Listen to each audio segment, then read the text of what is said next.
Kto nie lubi ozdabiać słoików, niech pierwszy rzuci kamieniem. Ja uwielbiam, z kilku powodów. Po pierwsze, dajemy słoiczkowi drugie życie. Po drugie, jeżeli coś nie wyjdzie, to nie szkoda, bo przecież słoik mamy za darmo.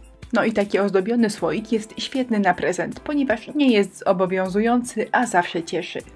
Gdy wręczam taki prezent, to zawsze polecam, żeby go stosować jako popielniczkę na balkon albo do ogrodu, bo wtedy po zakręceniu wiatr nie wybieje resztek papierosów i zawsze mamy czysto.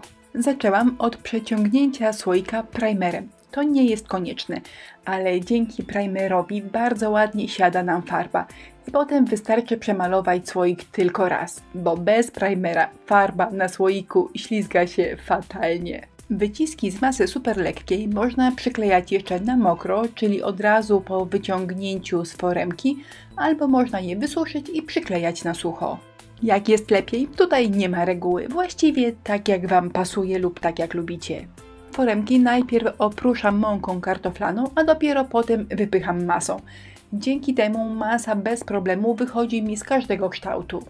Tym razem zdecydowałam, że wszystkie wyciski będę przyklejała na sucho, więc gdy już wszystkie wyschły, porozcinałam je tak jak potrzebuję i poodcinałam te części, które wolę przykleić osobno. Pomysł na słoiczek nie do końca jest autorski, ponieważ widziałam prawie identycznie zrobioną bombkę, tylko wyciski miała u góry i na dole.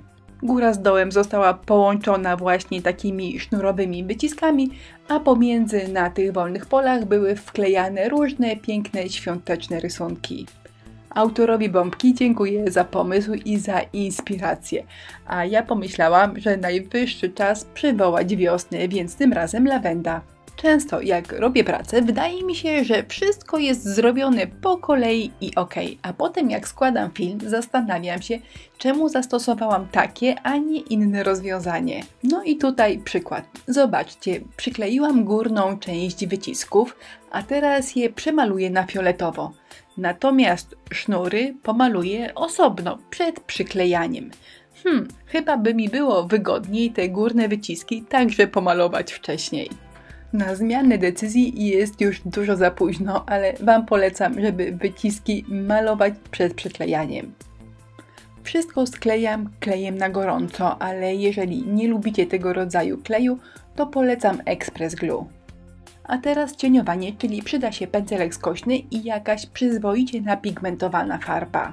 Cieniowanie, nawet jeżeli wyjdzie Wam nierówno, nawet jeżeli wyjdzie Wam brzydko i niedokładnie, to zawsze dobrze wygląda na pracy. Na słoiku warto zaryzykować, no bo tutaj to ryzyko nie jest duże. A nawet jeżeli wyjdzie Wam jakoś turbo fatalnie, to bierzecie białą farbę i to cieniowanie możecie zamalować. Jeżeli nie macie bladego pojęcia o cieniowaniu, to zapraszam do filmu, który zostawiam w opisie wideo. Tam w kilka minut tłumaczę, jak to się robi i przekonuję, że to naprawdę nie jest trudne. Pocieniowane, wysuszone, a teraz można przykleić lawendę, która zupełnie nie pasuje do słoika. Za momencik Wam pokażę, że te kwiatki są za duże, dużo za duże, ale wiecie, to nie jest problem, zaraz je dopasujemy. No bo taki problem to dla nas nie problem. Troszkę trzeba porozrywać, usunąć te części, które nam wystają, a raczej usunąć tą środkową część, którą nam jest najłatwiej wyrwać i resztę lecimy. Oczywiście do klejenia używam kleju do decoupage. Bardzo często podczas robienia pracy jesteśmy przekonani, że gdy coś dokleimy, rozerwiemy i uzupełnimy, to będzie to bardzo widać, że to każdy zauważy i wszystko będzie brzydko wyglądało. A prawda jest taka, że nikt tego nie widzi. Wszyscy to zobaczą, gdy pokażemy palcem, gdy pochwalimy się, że to gdzieś jest źle zrobione, rozerwane i że do siebie nie pasuje. Ale ten palec to trzeba schować do kieszeni. A teraz biała farba akrylowa, pędzel szczecinowy i metoda suchego pędzla.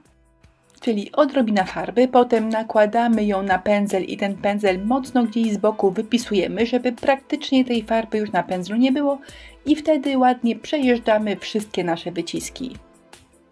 To jest lakier 3D, ale zastosowałam go jako lakier nabłyszczający tylko na tych elementach z lawendą.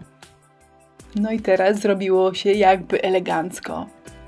Ale bez przesady, bo to ma być słoiczek na pety, więc nie będę dodawała żadnych kokardek, koronek ani chwostów.